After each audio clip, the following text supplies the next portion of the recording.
Assalamualaikum warahmatullahi wabarakatuh. Perkenalkan, kami dari kelompok 3 dengan saya Atika beserta rekan saya Lailatul Lusriyah. Kami akan menjelaskan materi tentang nitrogen. Langsung saja penjelasan pertama akan disampaikan oleh saya sendiri. Nitrogen banyak terdapat di alam dalam bentuk gas. 78% udara di bumi adalah nitrogen. Komponen dari asam amino, protein, maupun enzim. Dalam tabel periodik, nitrogen memiliki nomor atom 7 dan terletak di periode 2 golongan 5A. Dalam keadaan bebasnya, nitrogen merupakan gas yang tidak berbaur dan tidak berwarna.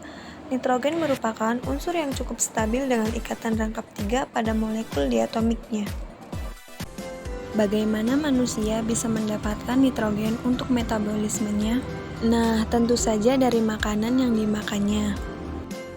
Nitrogen banyak terdapat di alam dalam bentuk gas. 78% udara di bumi adalah nitrogen. Gas nitrogen tidak dapat masuk ke dalam makhluk hidup secara langsung. Ia harus melewati proses yang disebut fiksasi nitrogen.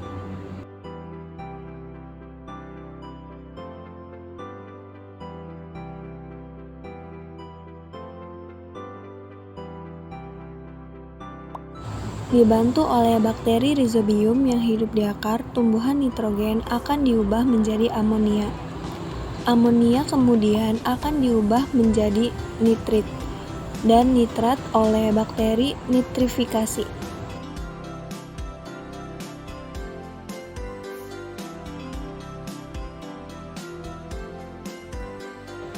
Pada bentuk ini, akar tumbuhan akan menyerap nitrogen.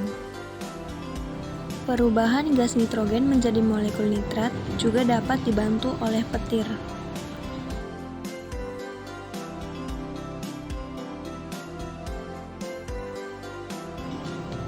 Nitrat akan diubah menjadi protein oleh tumbuhan.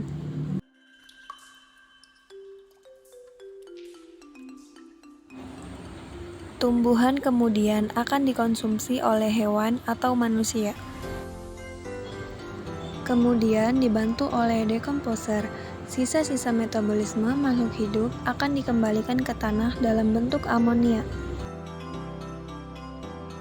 Oleh bakteri denitrifikasi, amonia akan diubah menjadi gas nitrogen dan dilepaskan kembali ke atmosfer.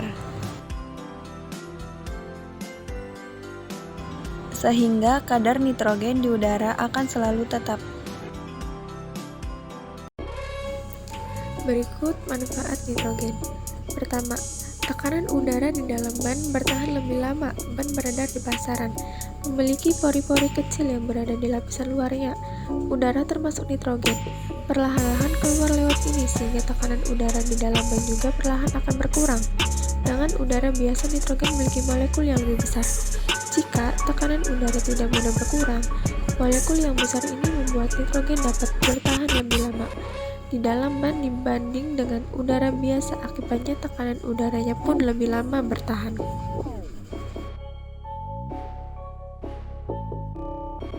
Yang kedua, panjang umur dan mencegah korosi udara. Terdiri dari 78% nitrogen dan 21% oksigen. Dengan udara, biasa kemungkinan akan terjadi oksidasi pada bagian dalam karena kandungan oksigennya yang ada di dalamnya dapat menyebabkan karat pada velg mobil dan membuat mobil menjadi lebih cepat tua. Namun, di lain hal, nitrogen merupakan gas inert yang tidak membuat lembar pengguna nitrogen sebanyak 93% sampai 95%. Dapat membantu dalam memperlambat penuaan dan fungsi pada mobil adanya kelembaban di dalam.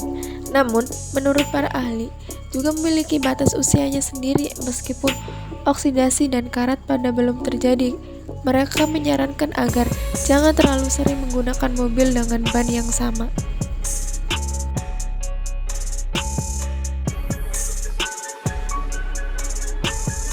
Yang terakhir, Nitrogen dapat mendukung kerja kendaraan khusus mobil balap pesawat dan kendaraan yang berat yang ekstrim, sehingga dapat berdampak pada mereka yang digunakan pada kendaraan ini karena nitrogen lebih stabil sehingga lebih mudah dikendarai yang menggunakan udara.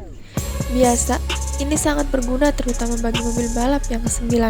Banyaknya tentukan itu sendiri tidak cukup kuat untuk mendukung kerja kendaraan-kendaraan khusus seperti yang telah dijelaskan tadi.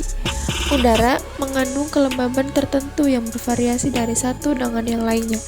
Jika digunakan dalam situasi yang ekstrim, banyak diisi dengan udara, biasa akan lebih cepat peningkatan suhunya.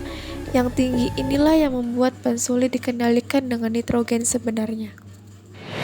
Sekian penjelasan dari kami, kurang dan lebihnya mohon maaf. Wassalamualaikum warahmatullahi wabarakatuh.